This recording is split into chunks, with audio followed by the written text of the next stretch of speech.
I'll call to order this May 6, 2025 Personnel and Policy meeting. Please rise for the pledge to the flag. I pledge allegiance to the flag of the United States of America and to the republic for which it stands, one nation, under God, indivisible, with liberty and justice for all. May we have a roll call? Elizabeth Doberman. Here.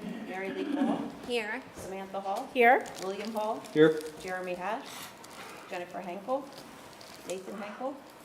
James Holly. Here. Joseph Wilson. Here. Thank you. All right, excellent.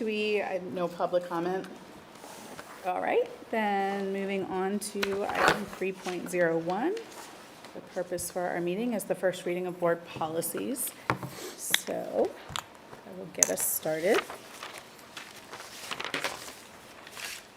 Okay, I like to do a little overview every single time just because I know it was a learning curve for me. So as per our board policy review schedule, the policies discussed at this committee meeting were distributed to board members at the April board meeting. Tonight, we are preparing for the first reading at the board meeting next week, and I will share the nature of the creation, revision, or retirement and bring each policy up for discussion.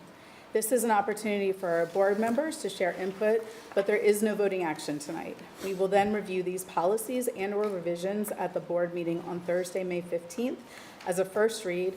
The policies will then be published for public review and move to a second read in June with a board vote. Upon passage of the vote, the policies are final, approved, and effective. The prompts for policy creation or revisions include federal or state legislation or regulation. It could be a request, a legal update or challenge where PSBA recommends a revision, or an administrative assessment that the policy needs to be updated and/or combined. At this point in the meeting, I will go through the policy scheduled to review and ask my board mates for any feedback or discussion. So the way that I have it organized is our new policies and our revised policies, and then we have one policy for retirement. So I think, okay, I was going to go in a different order, but I'll just start with this. Okay, so the first new policy is 253, sex-based distinctions in multi-user privacy facilities. This policy was requested by members of the board. Today, I'm introducing a policy that puts into writing a long-standing practice in our district regarding the use of restrooms, locker rooms, changing facilities, and overnight accommodations. This policy is grounded in both respect for the individual dignity, privacy, and the importance of ensuring females are safe and comfortable in the knowledge that males are not permitted in female-only intimate spaces and vice versa. Under this policy, all students will continue to have access to multi-user locker rooms and restrooms that correspond to their sex. In addition, single-user facilities will be available to anyone who wishes to use them, regardless of sex, offering an additional option for privacy. It's important to be clear, the district does not separate any of our privacy facilities based on race, religion, ancestry, national origin, sexual orientation, or gender identity. We are fully committed to equality and non-discrimination in all areas of student life. At the same time, we recognize that sex-separated facilities serve a vital purpose. They support the extremely important interests of physical privacy, modesty, and safety, particularly in settings like locker rooms and restrooms, which are set apart specifically to disrobe outside the presence of members of the opposite sex. A woman's right to privacy from a man does not depend on his intentions or reasons. Her privacy belongs to her, and her privacy rights do not spring into existence or suddenly cease existing based on male beliefs. This policy meets the diverse privacy needs of all users in a respectful and balanced way, and furthers an environment where every student feels respected, safe, and valued.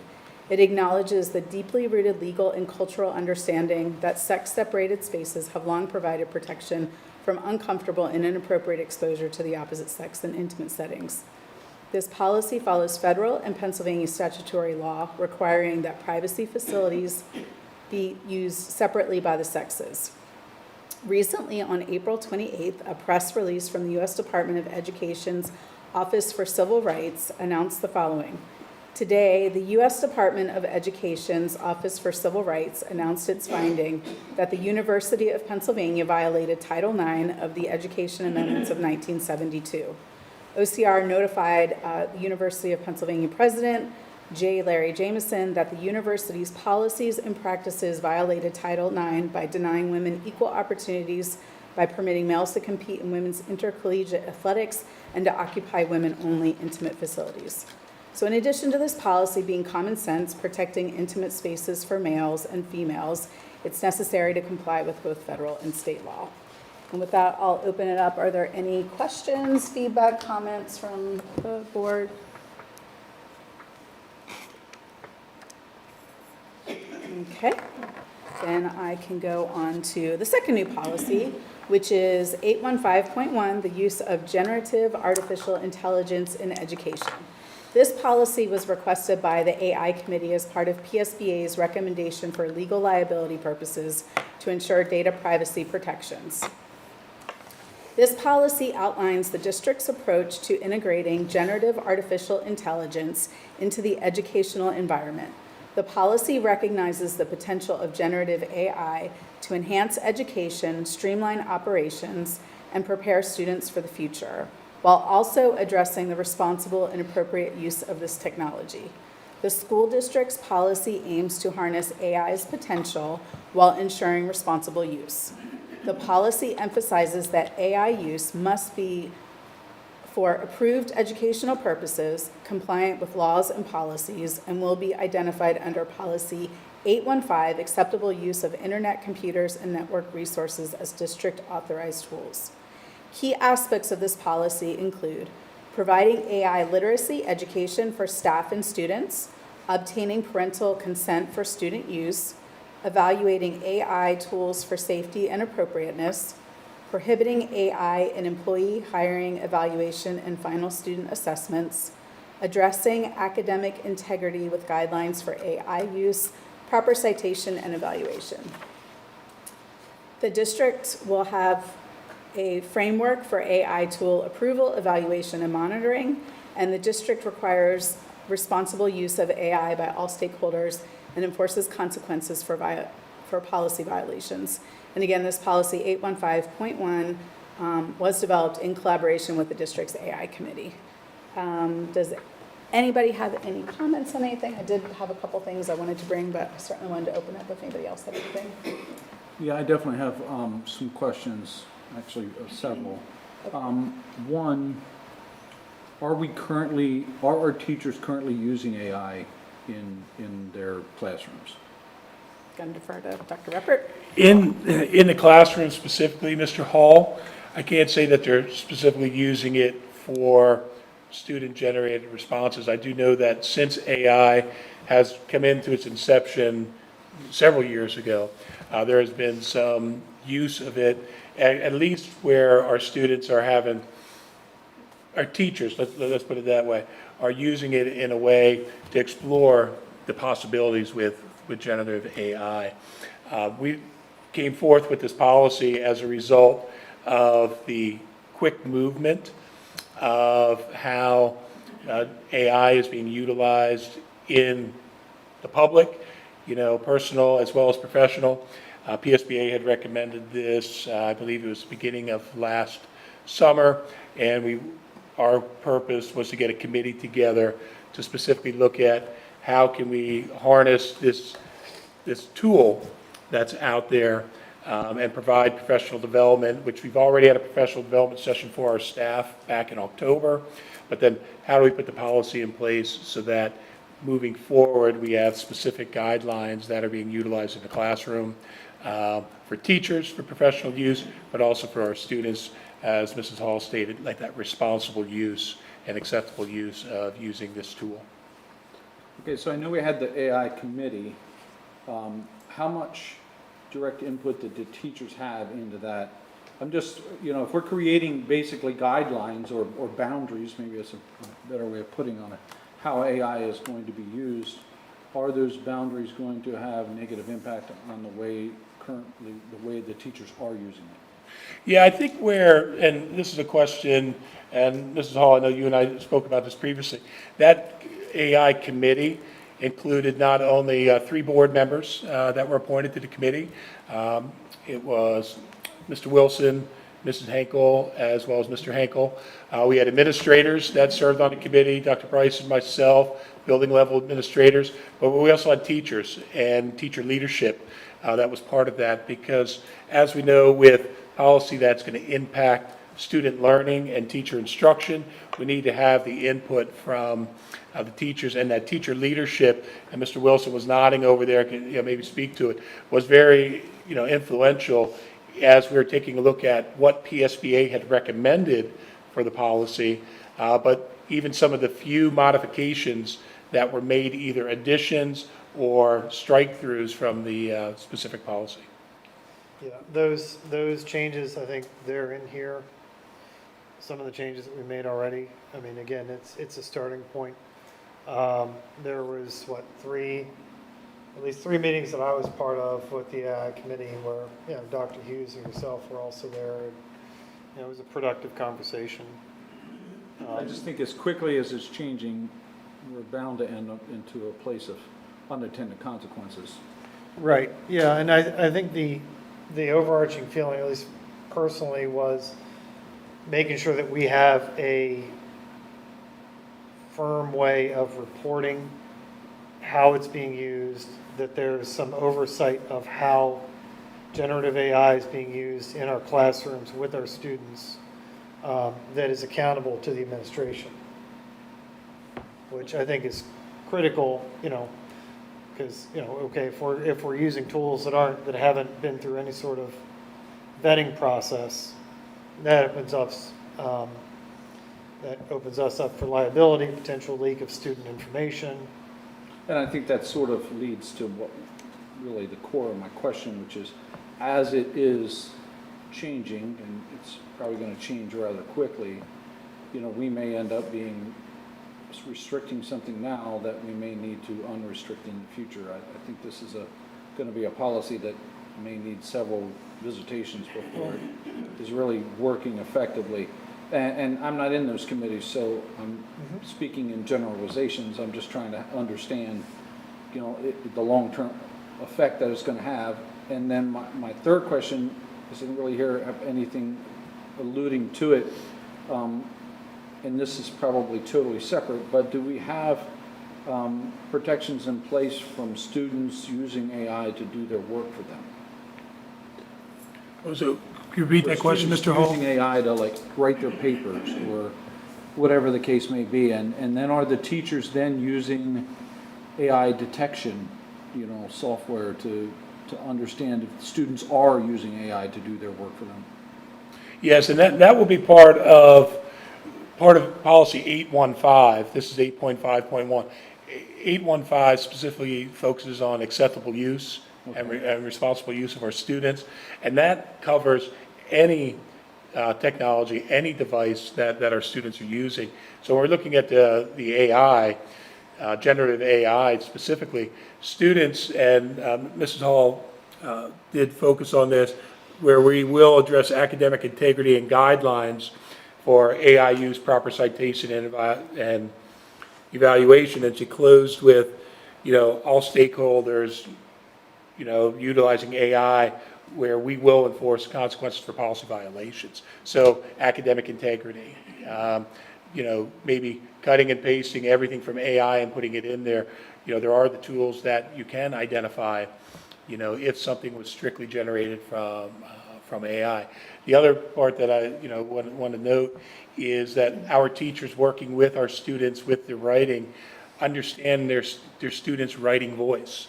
So they're able to determine if something Jim has written from the beginning of the year, now all of a sudden he turns in a masterpiece dissertation, that will come to a question, of that teacher who's reviewing that information. So to then be able to have that conversation with the student and determine whether AI was utilized, but then also was AI or was that source cited in the submission of the work that was turned in. So, and I totally get that, but my gut is that probably AI will circumvent that and start making things that are dumbed down to fit the grade level, of wherever the student is.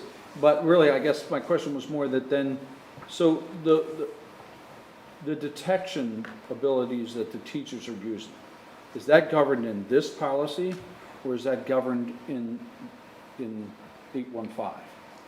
Well, under any detection things that they would use, that would fall under 815, under the acceptable use, responsible use, Okay. but specific to generative AI, that would fall under 815.1, which is specific to this policy. Okay. And so we're already utilizing the anti-chat GPT, if you will. That being said, like anything else, it's not, you can't just put the paper in and it says, it'll say there's a 50% chance that this, okay, great, but That's helpful. right, you have to go back to the teacher's professional experience and say, I understand what it's telling me, but at the end of the day, this is not your writing style. It's not your voice. If I compare it to the last 3 papers, this is, what we're looking at is not your work.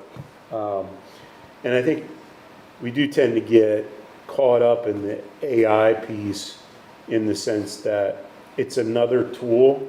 That same child could have went in our high school years to a nonfiction book and took 2 paragraphs out it and put it in to their own paper, right? And so this is just another speedy way, quite honestly, to somewhat do that. Because you're right, I can put in ChatGPT right now, and ChatGPT is just one example of literally tens of thousands of these tools, but one of the most popular, obviously. But I could put it in there, written by a 5th grader, and it's going to write it. But again, every 5th grader doesn't write the same. So it's roughly a 5th grade writing. That's probably not going to sound like any individual 5th grader. But it's also, that same tool can be utilized to create 3 different papers on the same topic in 3 different writing styles. And it gives a great example for the child to see, oh, now I understand what you mean by this writing style versus that. But it's not, again, you don't necessarily want to ban the use of the tool. It's how you utilize it as to whether it becomes inappropriate use or not. Yeah, so, okay, banning it from the teachers being used, but you certainly don't want the students generating their work through it. Their work. Correct, their work. Right. But I could say to you, Bill, create 3 crisis response communications to go out to the community, one written by the superintendent, one written by the CFO, and it'll come up with 3 different versions. Now, I'm not going to take that version and send it out as my own, but it's a draft version of, I know based on those 3, the critical 4 components that have to go in it, but written in my style, right? So there I used it, I just took it and used it for my efficiency. Use it for research rather than actually writing your. And so that's where writing a policy like this becomes challenging, because that's good use, and it's what our private sector wants to see kids be able to do when they come out, but they will also follow that up quickly and say, but please tell the kids, don't just do the first ChatGPT and send it as their own, because that's not what we want to see.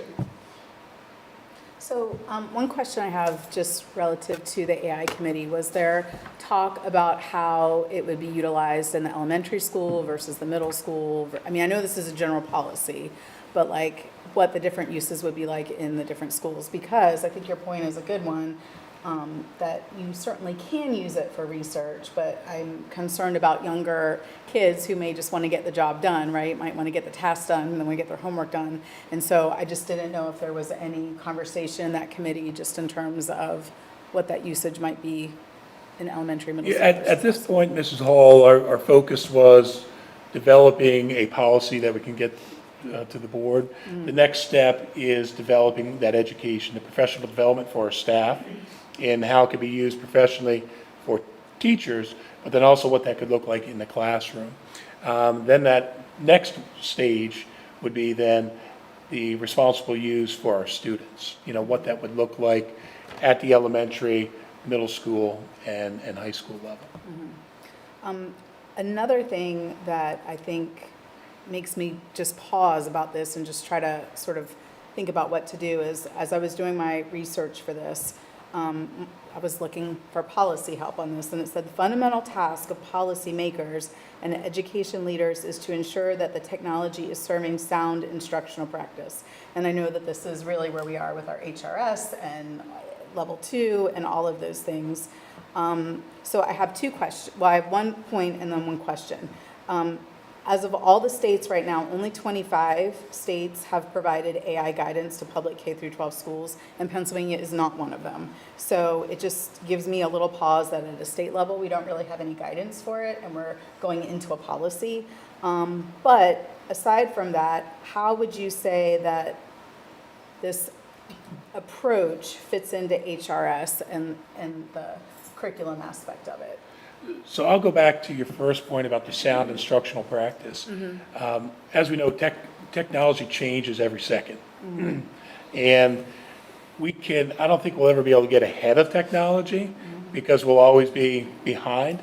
But as new technology comes out, we have to do everything in our power as a board, as an administration, to provide our teachers and our students with the tools and how to appropriately use them. So I'll rewind, several years, many years. We used to have a program called Bring Your Own Device. And students were bringing in their devices because we weren't one-to-one or we didn't have enough carts, to provide for our students. So we had to go through COPA, which is the Child Online Privacy Protection Act, making sure that applications we were using, parents, students 12 years or under, we were getting permission from the parents for the children to be able to utilize those.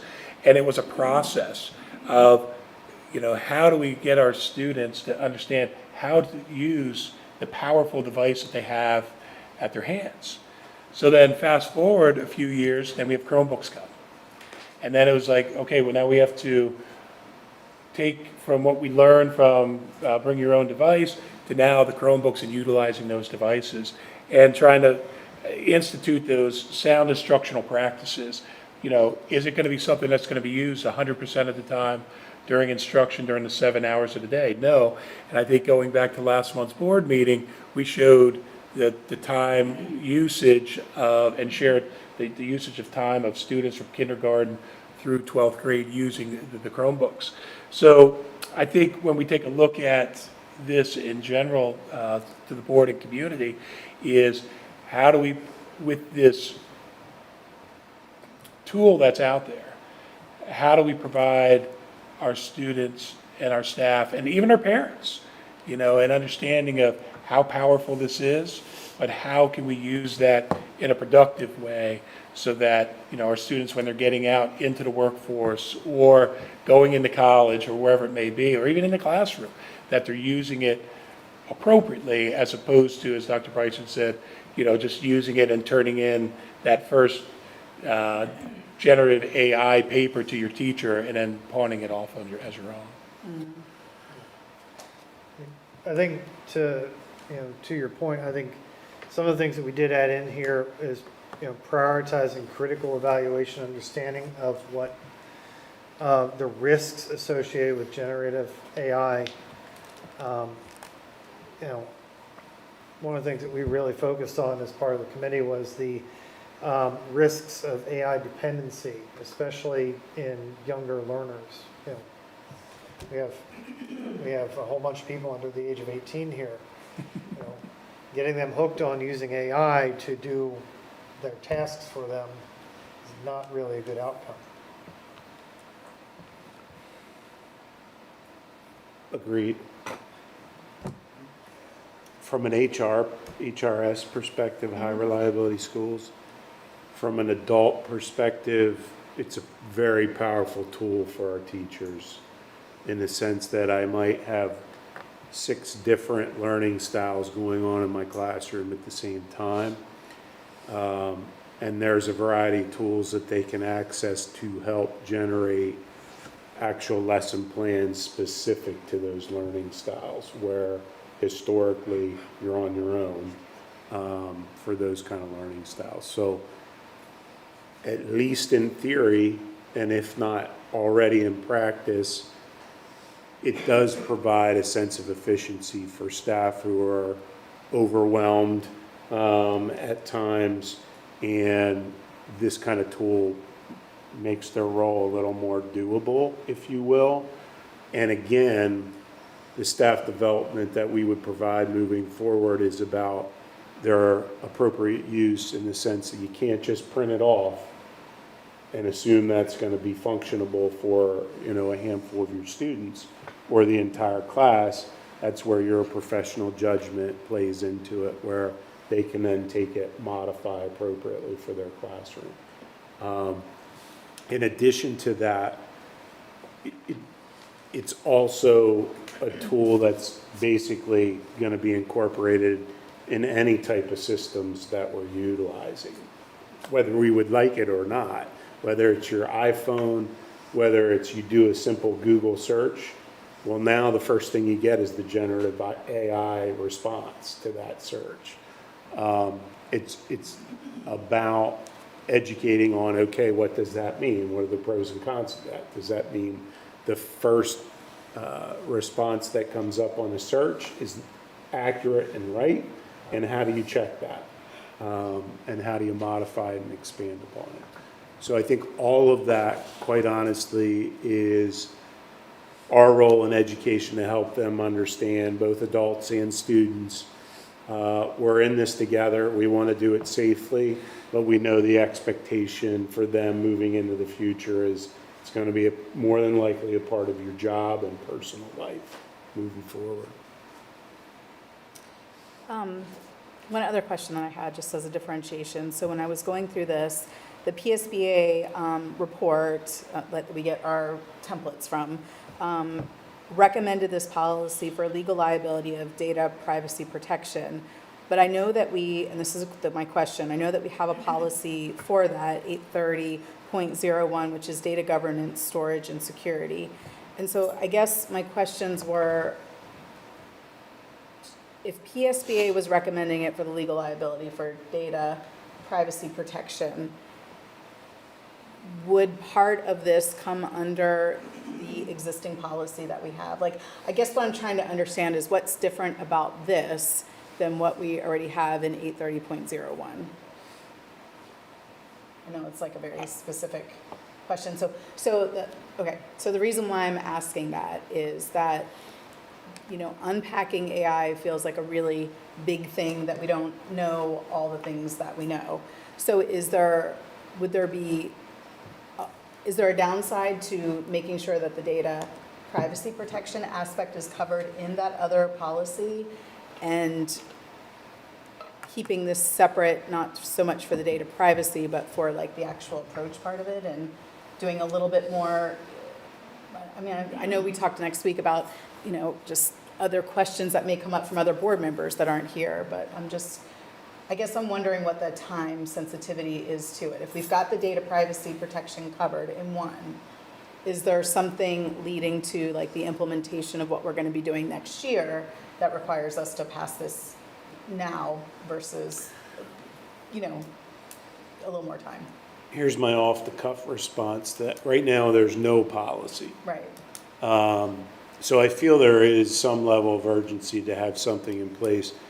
You're right, from a data privacy perspective, that is already in place. The challenge is if I, as a staff member, don't realize I'm giving up student data because of the system that I'm utilizing, that's where we can come back and say, well, you shouldn't have released this.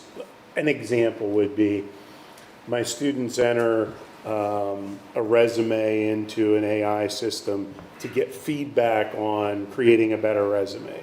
But in that resume, the kid has their name, address, etc. So did the teacher do that willingly? Kind of. Knowingly? They didn't know enough. So they didn't know enough to say, hey, this is an AI tool. That data is going to be collected potentially unless I purchase the service versus the free version. So now it's out there. It's, you know, and potentially distributed to thousands of other databases. So having a policy and the staff development as important to go with it, we can kind of speak to that a lot of the tools that you're going to utilize moving forward are governed by AI. So what that means is if you're submitting anything, name needs to come off, anything that's associated with the individual. So I can upload that resume without a name and an address. Perfect. They can have the rest of it.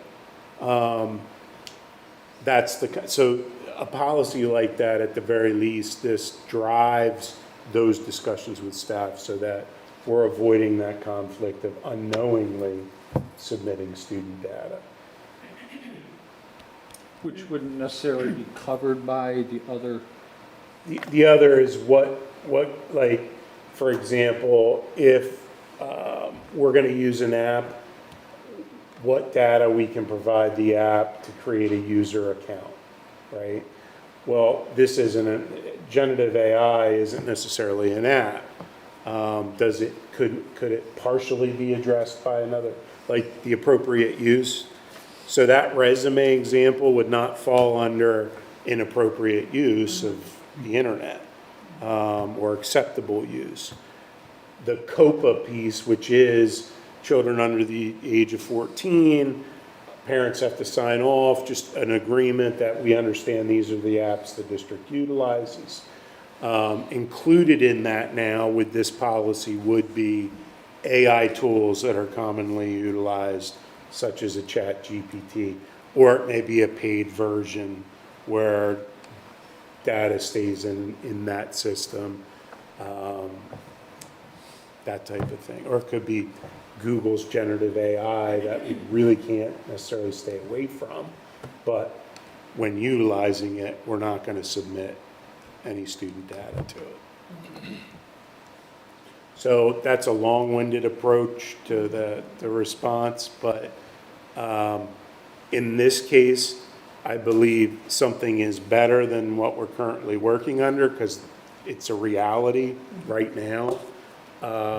And as I think Bill indicated, yep, I think you're going to get revisions multiple times moving forward as a result of things. Things are going to change. And, you know, we've got if we have 3,000 kids utilizing it, I'm sure within 6 months we'll determine there are things that aren't covered by the policy that we now realize. And that was something that was talked about during the committee meetings, like, that's the reason why in the first paragraph, or, well, almost, well, this paragraph, we changed, you know, we removed the list of authorized generative AI tools to an approval framework for. Because, you know, as Greg had mentioned in that meeting, you know, we don't want to get in a situation where it becomes like technical, IT whack-a-mole. Oh, we don't want to use that one, whack. Okay, well, this one over here, whack. You know, it just creates too much headache for them. So, but if we have an appropriate framework for it that we can evaluate the tools against, like, okay, does this one fall within or without? And if something slips through, you're going to Yeah. then change that protocol rather than. The Yes. policy. Yes, yeah, so that should help streamline it a little bit.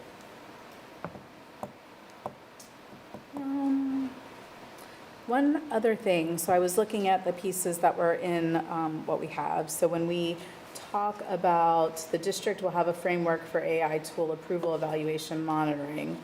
So what I'm seeing that to mean is that is there going to be, I know it's policy and I'm probably starting to tread into the AR piece of it, but would there be a designated individual that would oversee the evaluation of these Gen AI tools for factors like age appropriateness, bias, privacy, accessibility, and data security? Like, was there any conversation on the committee about a designated individual so that there's, I don't want to say a gatekeeper, but maybe a gatekeeper? Yeah, so Similar to our apps, we have a list that is approved based on data privacy. This would work in a very similar fashion to that, and that runs through our technology department. And I'll be honest, it's a scary notion when you're talking, just like apps, we started out with a handful, and next thing you know, it's app overload. And so I think the framework concept gives our staff an understanding of what are the things that are not going to be not a list of actual names, but if this collects data in any way, it's probably not going to be so if you have a framework, they're not getting every, when this opens up, all of a sudden every teacher sends 15 AIs down to the tech, they'll never get through them. So the framework gives them look-fors to narrow that list down.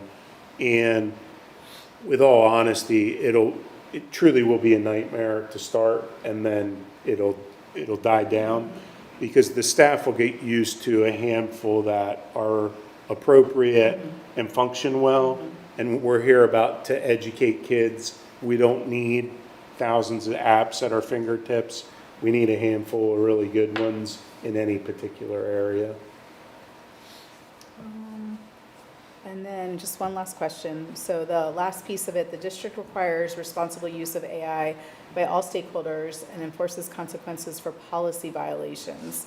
And then I took another note, this policy shall also apply, this is from our policy, this policy shall also apply to student conduct that occurs off school property or during non-school hours in the same extent as provided in board policy on student discipline.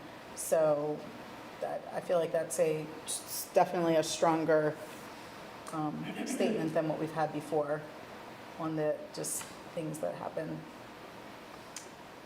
I'd say, yes, fairly similar in that if the student's using our device to use the AI, that's one thing. I guess this is how I would explain it.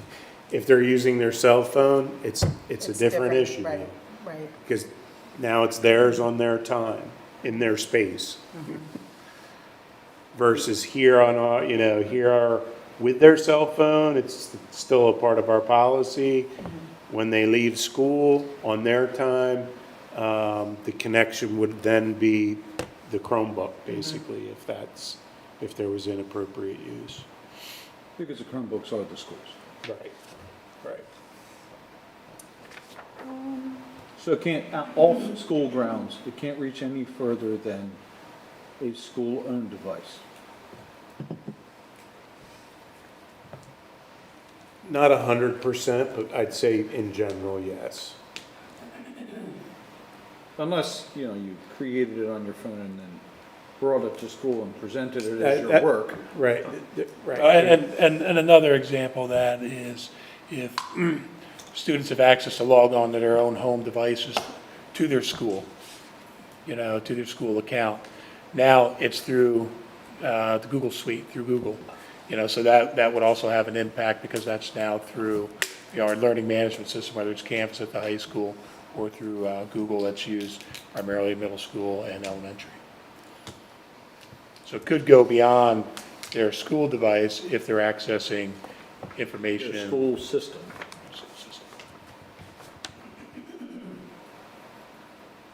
Okay, thank you.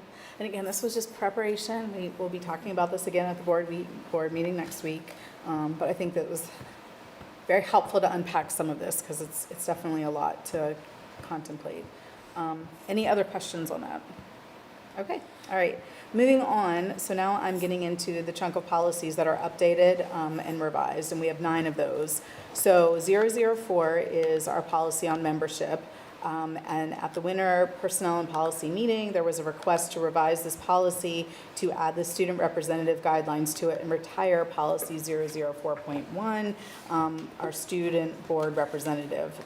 So basically what we're doing is we're just taking that student representative policy out and we're putting it into membership and we're putting the guidelines in there, which was very helpful when we had our new student rep come because we then got to know what it was that they were responsible for and could help them with all that. So that's just a slight revision. 005 organization, this was requested by a board member to include the board operating guidelines for board officers and standing committees, and that has been added. I did want to note 3 edits that I think are straightforward. The first one is to update the administrative committees. When I looked at that policy, we did not have the AI committee on there. I think it was the ones that we had from last year. And then also Building the Warrior, I think was not on there, and that was on there. So I just thought that that needed to be updated. And then another piece that was in there is, and I don't remember this, but develop board operating guidelines for ad hoc committees. It said that the board would do that, but I don't know that I saw those attached. So that was just a question. So I just want to make sure I'm keeping up with you. So your first comment is in the policy or is in the board operating guidelines? No, in the policy, it lists what the administrative committees are, and I think it's just an outdated list. So it just needs to be updated to reflect what our current administrative committees are. Mrs. Green, I made notes for those. Number 5, which currently shows diversity committee, we would change to building the warrior committee. And Mrs. Hall, you indicated that we add the AI committee, which would be number 13 to the list. Am I correct with that? And then, I don't know if we did have district parent safety committee on there or not, but that Okay. is also one. Okay, so just so we understand, I just want to make sure, like, when we had added these, I thought we were just listing examples, because otherwise we're going to have to change this policy every time we have changes to the Well, committees. I mean, really what inspired it was coming on as a new board member, just trying to know what they were. So, I mean, I do think it is helpful for it to So, be updated. well, I just want to make sure I understand. So every time we change policies, we want to update this policy? Okay. Because that wasn't my understanding, so I just want to make sure if that's what we're doing.